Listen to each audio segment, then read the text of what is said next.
How much do you think they are? About $13 to $14 each. Yeah, what if I told you they're $6.99 each? Wow, that's cheap.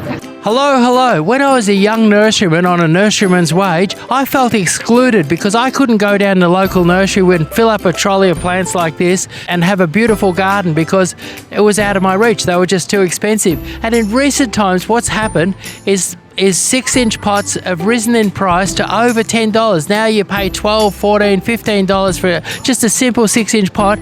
And again, gardening is becoming unaffordable for the average person. And what I've done is I've taken a big section of my nursery here and I filled it with all sorts of shrubs, flowers, perennials, colourful things, ground covers, border plants, hedges, all sorts of things. The idea is that anybody on almost any budget can come in and fill up their garden.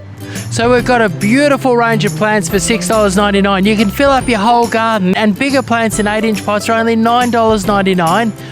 And when you combine that with our free delivery offer and our free garden designs, anybody can have an affordable garden.